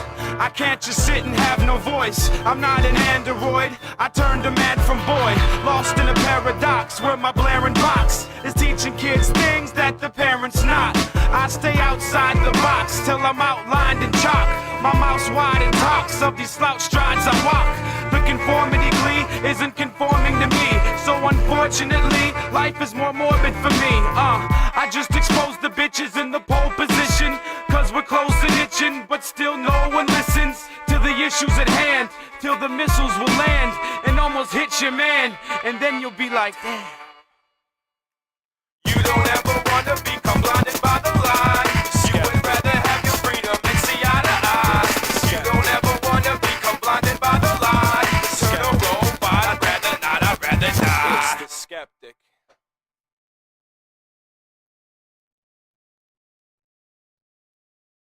Ponderous, fucking ponderous. Yeah, welcome back to the Ironworks. Fourth and final segment, kicking off right now. Josh, Walt, Zack hanging out with you. Joined by our buddies Jonathan from Jersey and Unku Laleko from SA. That was a little bit of Skeptic. A song called The Crest. I liked it. Takes me back. Nice slow beat lyrical white boy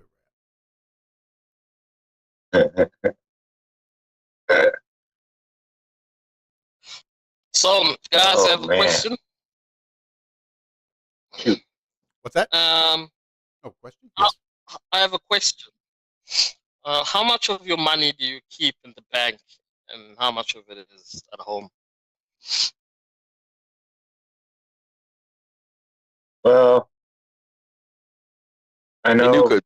I'm sorry. Go ahead. When you have like a chunk of change, I guess you could say it's in a bank, but it's tied up into an IRA, so it's actually making you money. You know, you put that in there and you tell them, I IRA? won't touch this. An individual. Yeah, I won't touch this It's an for 6 months. Individual retirement account is what it is, I believe, is what the IRA stands for. Okay. Different types. There's Yeah. Roth and standard, but yeah. So you'll get a percentage back after 6 months. And like the longer if you say, okay, I'll put it in there for 2 years, they may give you a higher percentage back. 6 months, I think right now it's like 3.5% or 4%. The rates are real low right now. It used to be 7% back in the 80s where you could actually live off of your retirement, just by making money. But yeah, you take that money and you put it in there and you promise them that you're not going to touch it. And if you do touch it, you're going to get fined. But as long as you don't touch it, that money, in 6 months, you will make a nice chunk of change off of that. So that's one thing that we do with our money. But I know back in the day, a lot of people they didn't trust the banks. They were around, or their parents were around during the Great Depression, when all the banks just kind of said, "Hey, fuck off. We don't have your money. Yeah, sorry." Sorry.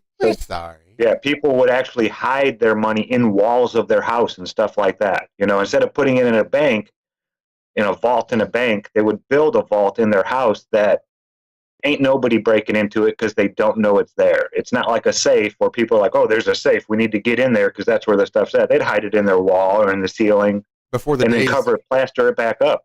Before the days of memory foam, the actual springs of the mattress had so much space between them. You could cut a little hole on the underside of your mattress and stuff money in between the springs up under the mattress rather than putting it in the bank. You could actually put it under your mattress. Fill your mattress with money. Because it was safer. You knew that was going to be there when you went for it. And that's a really interesting question, Jim, because it's one of those things I've really considered lately, and something I heard very interesting that made me want to take some out and keep some here. My grandparents had it stashed.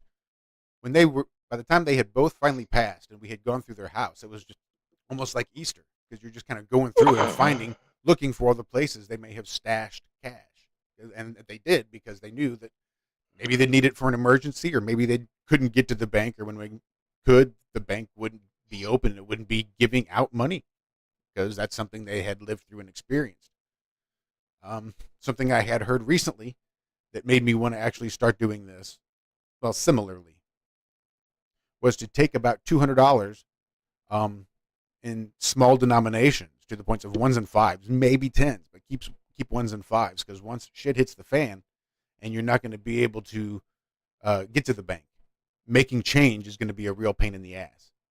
So lower denominations go way up in value, and now, rather than paying $100 for a fucking loaf of bread, because that's the only denomination you have left, you will have a supply of ones and fives that now are probably going to be easier and better spent than anything else. So that's probably something I'm going to be doing, is keeping at least a couple $100 in ones, fives, and maybe some tens on hand, just in case time comes and I need cash. I'll be able to have the small denomination cash to spend and not have it all tied up in large denominations, or not being able to get it at all. But that's just something I heard. This is not advice. This is just. I'm gonna convert to shekels. Good idea. Then you could probably Go on, Jonathan. loan those You shekels. have in the bank. How much is at home? You could loan those out Percentage-wise. at interest to people that can't afford them. You mean usury? If I have shekels, Don't- damn hey, straight whoa, I'm gonna whoa, do whoa. usury. Your was what? Words like that will get you kicked off of Oh, really? But I'm sure there are people that would wish that it would. Hello, Andrew. Good morning, everyone. I had a topic I was talking with Andrew off the air the other week. On Friday, I said I would bring it up on Monday if he came on. Want to talk about it, Andrew? I hope it doesn't go into the conversation we were having then, but go ahead. Oh, well, okay. We're on the same page. Never mind. Good morning. Yeah. Well, it's not a good morning for me. Our power has been out for a day and a half. Where do you live? South Africa? No, San Jose, San Jose, California. Although from we had Duma's description, they're not that different. What? So from Duma's description, they're not that different. Rolling blackouts, brownouts. No, we actually had what I would consider to be a mini hurricane. Came through the Bay Area. Yeah, that was on the news. I think it was off the coast. I was wondering where that was going to hit. What? I was looking Yeah, at that it thing on was- Friday or Saturday. Friday. LA was, Oh, it it was- was all the way down in LA as well. They got flash like mudslides. San Diego got 6 feet of rain in like overnight. In, like, Yeah. no time. Yeah, but over here in my area, Might be time to get out of there. I don't know if California's getting ready to fall into the ocean or not. Once the sixth see what largest happens. economy in the world, bigger than France even at one point. Now look at it. but in regards to what you were talking about, Josh, in keeping a certain amount of cash on hand, all the businesses around here right now, they're saying, "Oh yeah, we can only accept cash," because all of their debit systems are down. And if So, they can't get to the what I bank always do, to make change, they have to keep a certain amount of change to give to you to break 100 or to break a 50 or to break a 20. So they have to have that change. And if they don't have that change, you have to decide, well, do I want to starve to death or should I just pay $100 for something that's $2 because that's the only denomination of bill that I have. That's why it made a lot of sense to me to keep the small bills on hand. yeah, I keep at least $500 in cash in different denominations, along with my little change jar, which probably has $200 in change in it, roughly. What So the fuck you I'm gonna- always prepared for that kind of situation. Doesn't sound like something you want to be hauling around.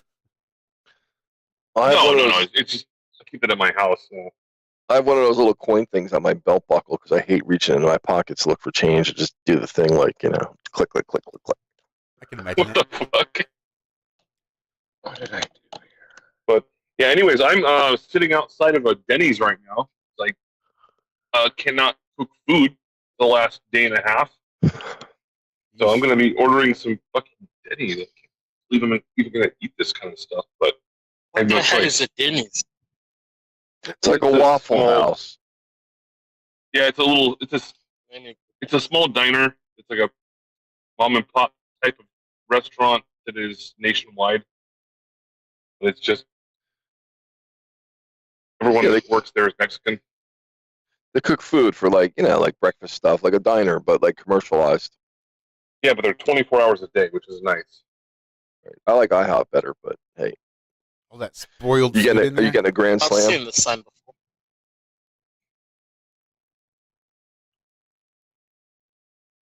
But yeah, anyways, I was just kind of chiming in for a moment to say, hey, California just experienced something I've never seen before. And So you just now I got have power no idea back? why. Or you still have no power in your particular neighborhood? No power. No power, no internet. And So wait, how far did you have to drive to go to a place with power? about 8 miles.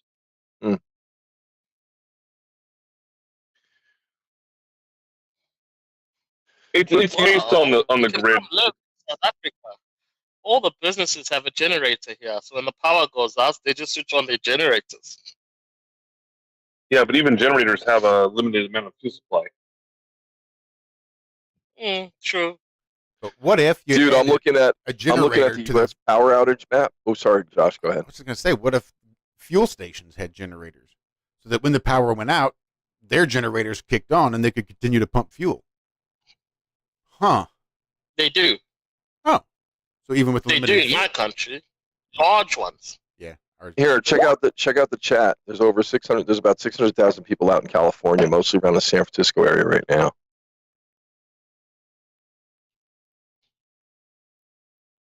Yeah, that's crazy. That's a lot of people, man, up and down the coast from LA to. Gee, that's a lot of people.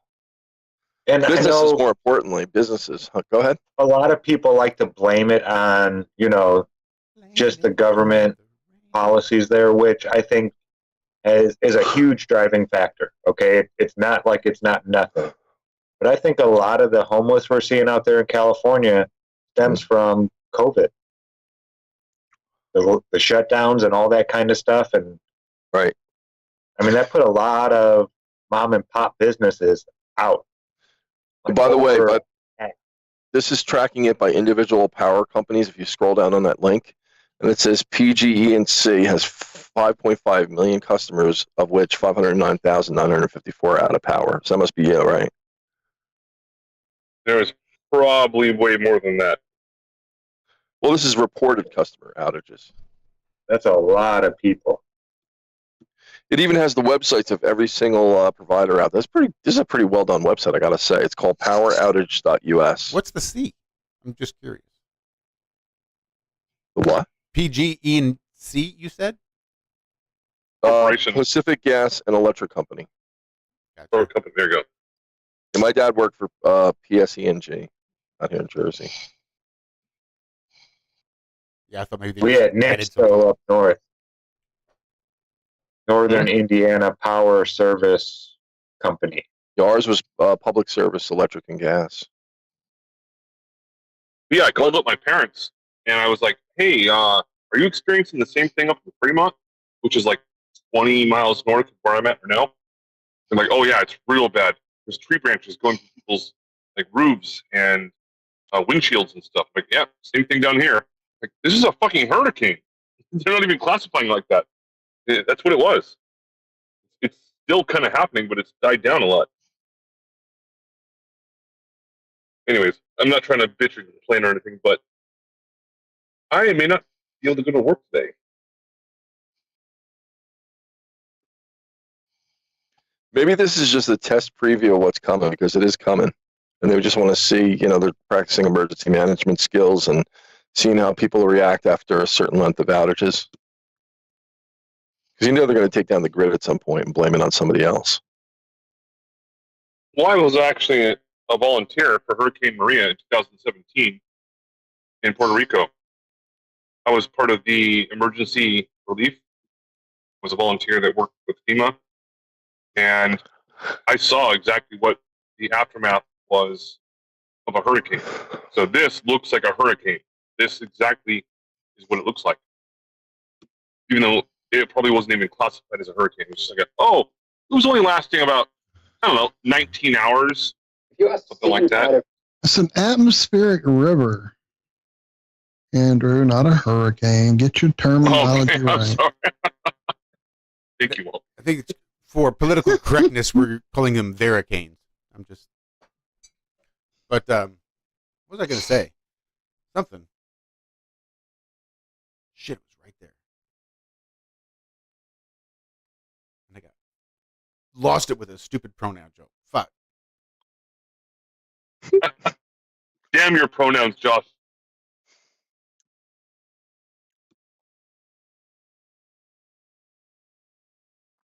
Yeah, I got it. Don't know what the fuck it was. We've only got about 11 minutes anyway.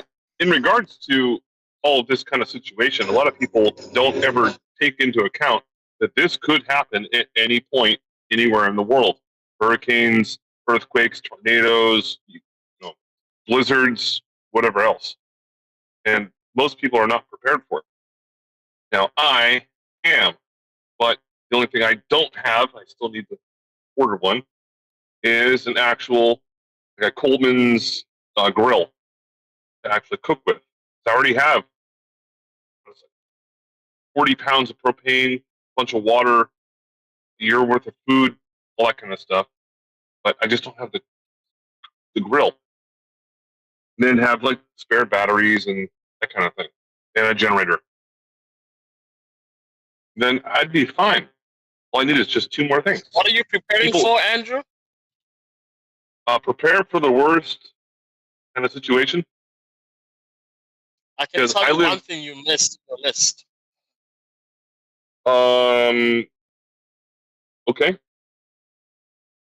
You need a old-fashioned Playboy magazine. It's just in case Old-fashioned? Yep. Not even a current one. Go back to like the 70s, apparently. Good for your bug out bag. When they still had hair. That's a weird thing to add to a bug out list, but there's a bug out and a bug in. If there's no power, you ain't gonna be watching any porn anytime soon. Best get. But I don't watch porn anyways. Oh well, I think you're gonna want to if the world is coming to an end. And you'll probably want to throw a penthouse in there too, because 2 is Maybe 1. a little raunchy. 2 is 1 and 1 is none. Oh, guys, I have to tell you the story. I have to tell you this. It just reminded me of a story there, Josh. So when I was in high school, this was the 9th grade. My friend kept telling me about his magazine that his uncle has. This is obviously like a Playboy magazine. And I kept saying, oh, bring it. And he kept forgetting. And eventually, the one day, he remembers to bring the damn thing. So he gives it to me. I was like, okay, cool. I'll smuggle it in my bag. I'm going to look at it at home. I go home. I look at the damn thing. Pretty pristine. Nice magazine. Lovely pictures. And I now keep forgetting to bring it back. And he keeps asking for it back. Then the one day, I'm like, oh, okay, no. He wants his magazine. I must give him his magazine back. So I put it in my bag. And I go to school. I forget that the thing is in my bag. And you know how, okay, I don't know if it works the same in your country, but in my country, sometimes the cops come to the school and do like a random drug search and stuff like that. Like, they don't search everyone. They just sort of go into classrooms and pick out a few people and search their bags. So now, on this day where I have the damn magazine in my bag, which I forgot about, now we're in class, and there's these 2 cops rocking up at the door to do this random search. And as soon as I saw the cops, I immediately remembered that I had that magazine in my bag. Luckily, my friend is right next to me. So I go, psst, hey. He goes, yeah, what? Okay, I got your magazine. Come take it. He says to me, he looks at me and he looks at the cops and he says, no, bro, it's yours. I give it to you. I don't want it anymore. That's not my magazine. I said, no, bro, take your magazine. He says, no, I don't want it. So now we keep quiet. We're hoping that, I don't get picked. And I don't know what it was. Maybe it was the look on my face. This cop goes past us. I'm home free. He's gone past us. But he looked at us, but he went past us. And then he just stopped. And he came back. And he pointed straight at me. He says, you, give me your bag. I was like, oh, shit, there we go. So I give him my bag. I'm 14 years old now this time. I give him my bag. He searches, and he just goes, ho, ho, ho! What is this? He yanks the whole thing out in front of the whole class. I had people on the floor rolling in laughter. And my teacher was so shocked, used my surname and everything. Mr. Duma! I can't believe it! You have this in your bag! I got called Pono for the rest of the year because they had to go announce it in a cops found. So, they found like a plastic knife, pellet gun, whatever, and there was also a magazine, and they just started cracking. And everyone was wondering, well, why are those kids laughing? And then they informed the whole school that they found the magazine, a dirty Pono magazine in my bag, and I was called Pono for the whole year. Needless to say, I had no girlfriend for that year. Needless to say, you didn't need one.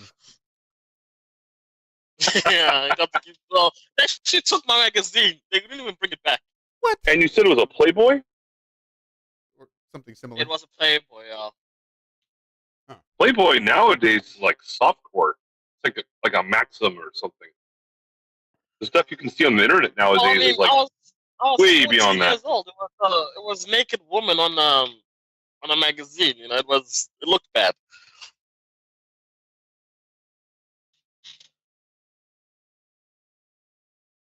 Great articles, though. Oh, great cartoons, yeah. Taught me how to read and everything. Brilliant. I thought you had to read. Or at least multitask. Oh, damn. You know, my teacher still tells that story. Every time she sees me, she still tells that story. She's still calling you porno? No, she never called me porno. Well, But I'm gonna if I from go now visit on. her class, she tells the rest of the class that story. You left an impression for sure. And why There in you the go. hell have you been having us call you Duma this whole time? You already had a nickname. Oh, don't worry. It'll be porno from now on. Notice I've been quiet the whole time on purpose. I know. I'm so proud of you, Yes, Jonathan. I love that you jumped up and pointed it out.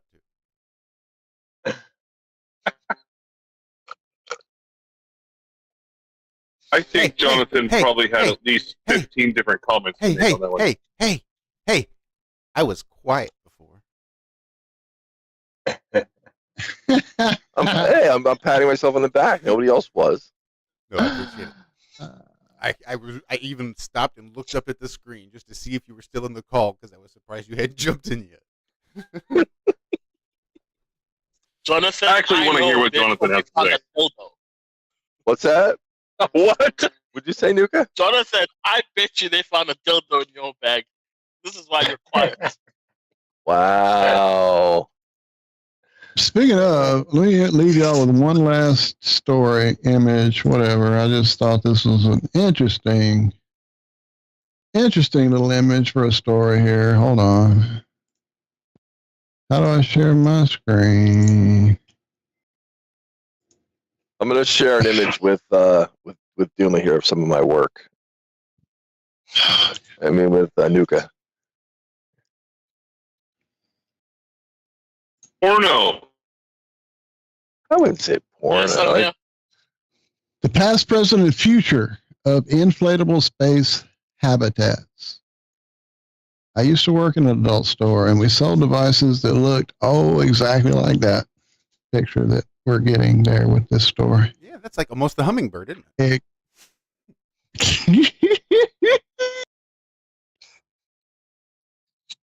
Brand names, no less. Here's a piece of my work from Florida, from Miami. What?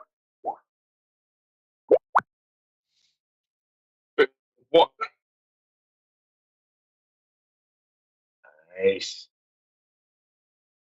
Okay, so it was a pink type of a thing that had the Earth sphere kind of thing in the background, sort of like an ISS image. It's a pink What was that blow-up all about? balloon that looks like a cartoon airplane. I don't know. Keep waiting to see it drop an anvil or something. Like Looney Tunes kind of stuff? Yeah. Wild E. Coyote. Coyote. Coyote.